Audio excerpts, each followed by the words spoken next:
The U.S. Congress is debating President Donald Trump's redesignation of Nigeria as a country of particular concern for religious persecution. Senior State Department official Jonathan Pratt said Nigeria is taking the designation very seriously, and with a delegation, of course, in Washington meeting top U.S. officials. But Congressman Bill Hezonga accused President Bola Ahmed Tinubu's administration of failing to protect Christians and moderate Muslims from radicalized Islamists. He cited 1.4 million displaced persons in Benue and called for enforceable sanctions. Representative Johnny described Nigeria's crisis as a capacity problem, stressing Boko Haram and ISIL of West Africa terrorize Muslims and Christians alike. He urged the U.S. to provide real partnerships, training, technical support and investment rather than just sanctions or threats.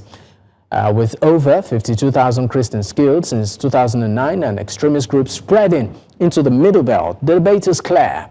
Is Nigeria facing a genocide or deeper governance crisis? Does Washington's CPC designation protect vulnerable communities or risk inflaming tensions? Well, joining me right now to discuss this is Professor Anthony Kila. But take a listen to part of what was said at the U.S. Congress yesterday. I went to school with kids from Nigeria.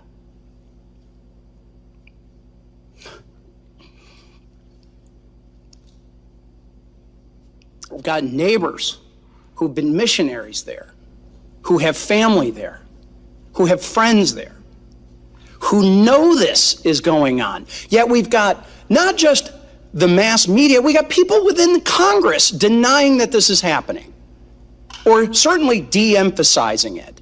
It ought to be outrageous that it is Christians, moderate Muslims, anyone being terrorized by these radicalized Islamists in Nigeria, and we've got the Tinubu government sitting back and not doing enough.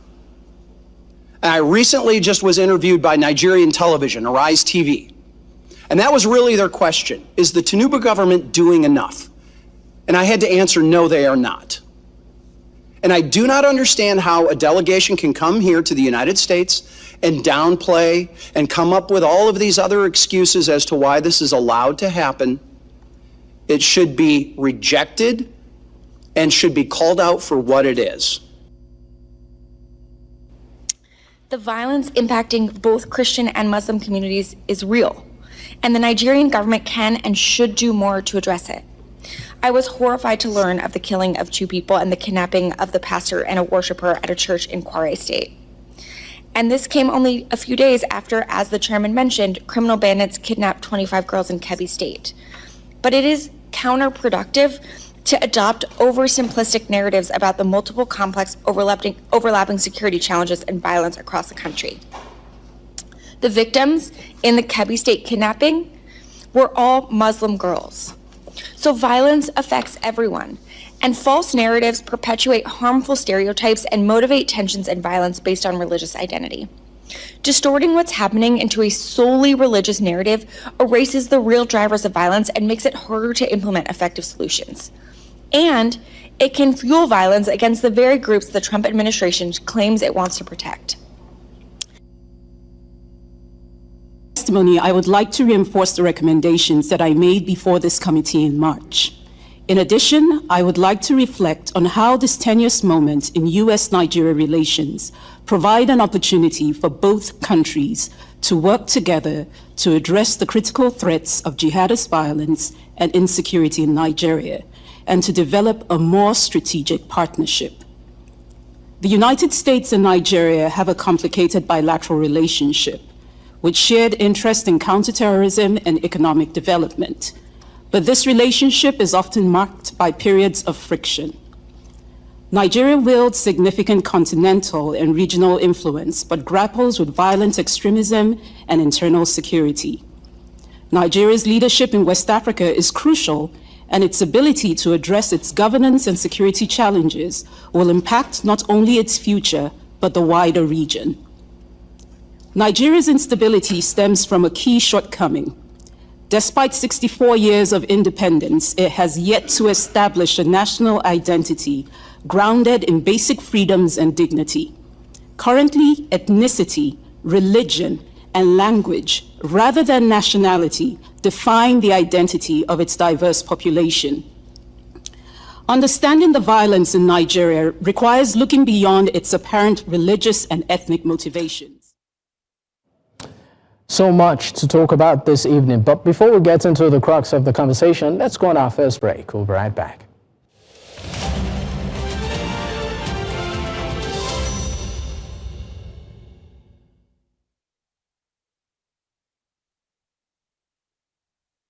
Many thanks for staying with us. It's still Politics HQ on News Central Television.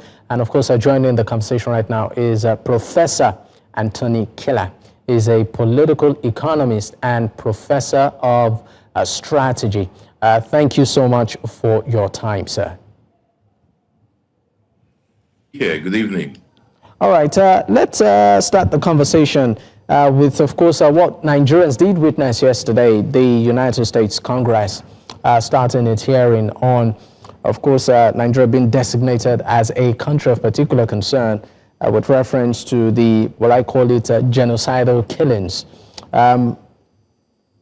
For you as a Nigerian, and with what you had yesterday, and with what we have noticed, in recent times, particularly with the involvement of the U.S., should this be a source of concern or relief? Well, I don't think we should look at it in terms of concern or relief. I think we should look at it in terms of implication, and to see that there is a new order in the world that should influence the way we manage our affairs. One of the first things that we need to take away from that sitting, because we have a Congress, we have a House of Representatives and a Senate like that, although this is a committee sitting, is the seriousness with which they conduct their affairs. Passionate they are, biased they are, emotional, and they had their side. But you can see the seriousness, and they were using data and fact and logic. There's nobody making unnecessary joke or trivializing serious issues. So that is one thing we should learn from that. The implication that we need to do things better. The other thing is that narratives matter. What is said about you matters. At the moment, it appears that the Nigerian narrative is stronger and more defined abroad than in Nigeria. When you talk about systematic, ongoing, serious violations of religious freedom, that is a language that we do not hear in Nigeria, that people use abroad, and that language matters. I think another implication to take away from there is that evidence is more important than propaganda and sound bites. That Congress, that committee brought in people to give testimony, witnesses, and they were using numbers to talk. So, the Nigerian language, you say, we are trying, we're on it. You ask somebody how many, they tell you not much. It doesn't cut it in this kind of stage. The third thing, and I stop with the list of lessons here so that we don't turn the Congress to a classroom, is that what matters, what happens in Nigeria is being watched by the world. There is no family affair anymore. There's no internal affair. So that matters a lot. The implication of that is that we need to realize that every step we take, the world is watching us. It is also important to notice that when you hear a bishop from the area where there is violence speak of an attempt to wipe out Christians, whether it is true or not, it is important to notice that that perception is real, that a lot of people are feeling that way, and it is not enough to say it is not true anymore. Government people have to react in a way to show that those concerns are being taken seriously. All right. One, will I call it, observation by some Nigerians is since the, will I call it, interest by the United States in Nigeria's security concern, of course, killings and the attacks that we're seeing. For some Nigerians, they said that they seem to opine that the amount of attacks seem to have intensified, and that maybe, just maybe, this might not just be, in a way, in the best interest of the country. I mean, do you think people with such, an opinion, is there credence in any way to this?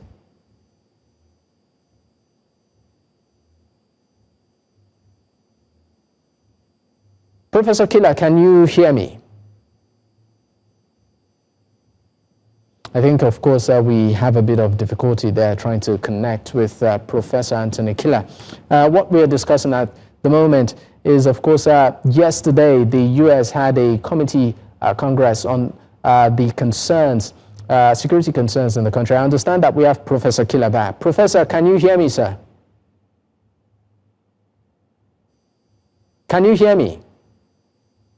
Yes, I can hear you. Can you hear me now? Yes, I can. I can hear you, yes. Yes, I can.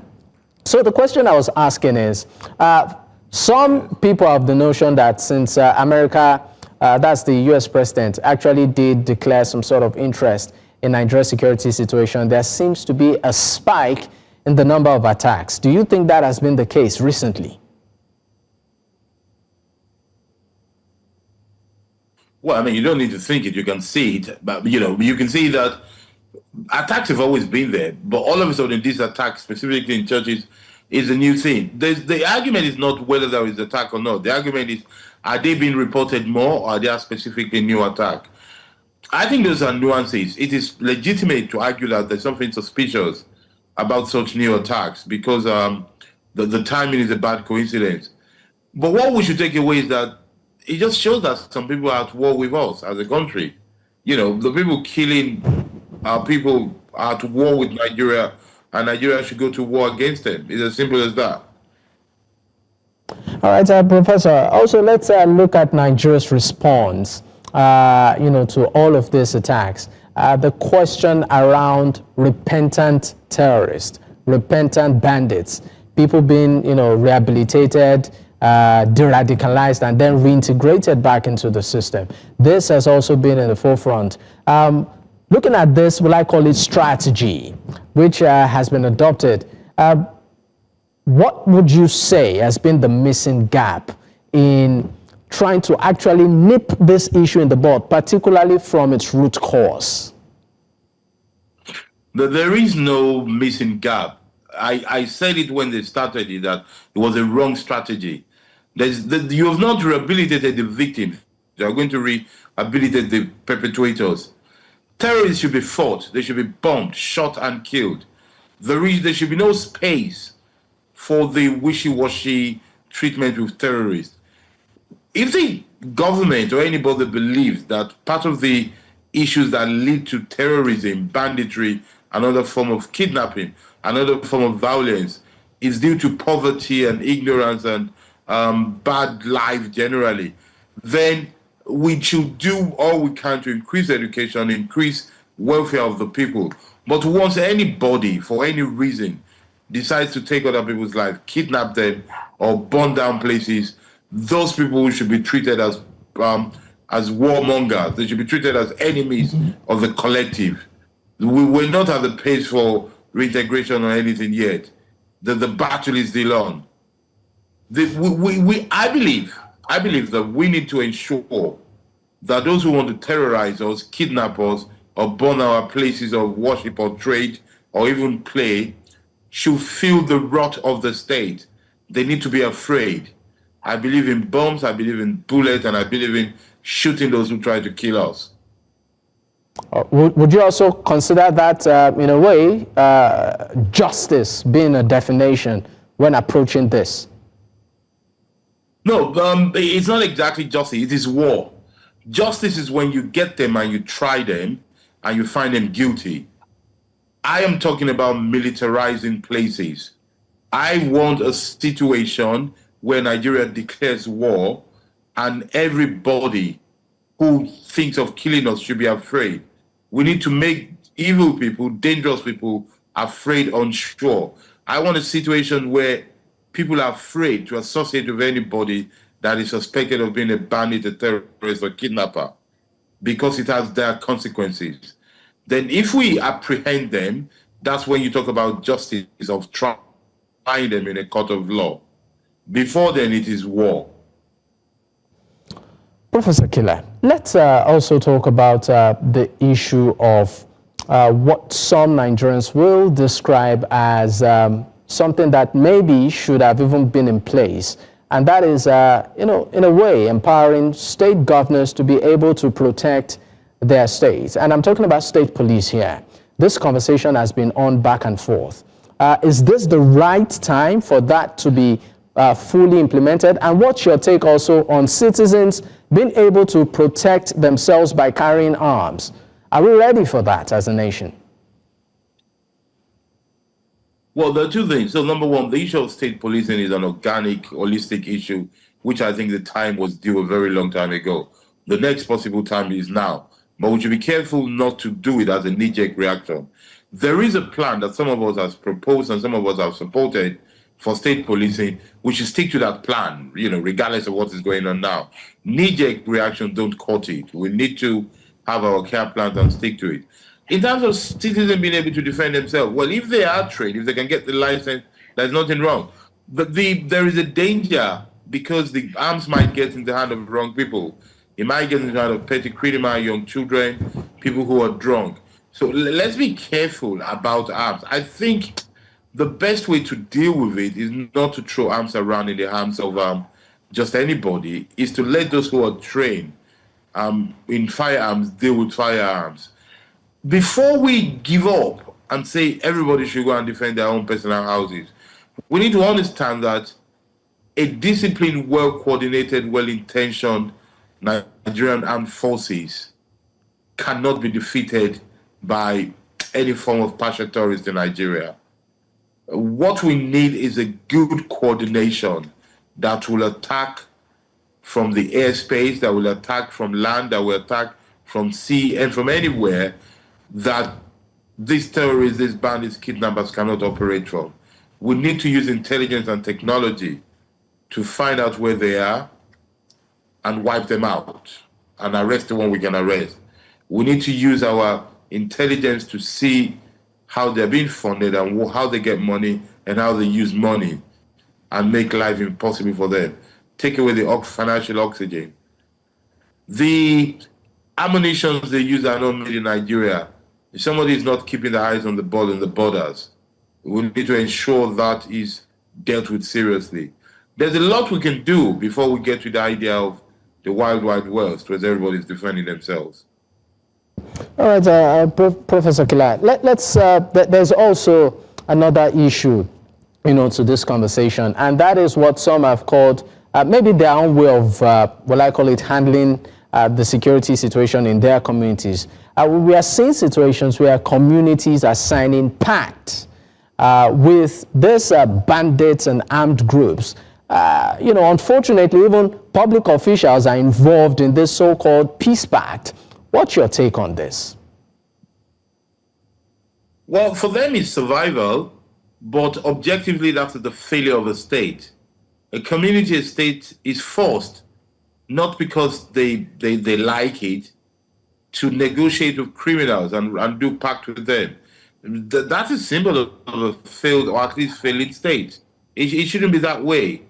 So for the people doing it, you can understand their desperation. But for our institution, that is a big blow. All right, Professor, before I let you go, just a quick one. Let's do a bit of x-ray on how subsequent administrations have tried to resolve this particular problem of insecurity in the country. We've seen the Goodluck Jonathan's approach. From there, Muhammadu Buhari's government, and right now the Bola Ahmed Tinubu. For some Nigerians, they will say that, look, the root cause of this issue isn't just maybe religious or tribal, but also has an economic angle to it.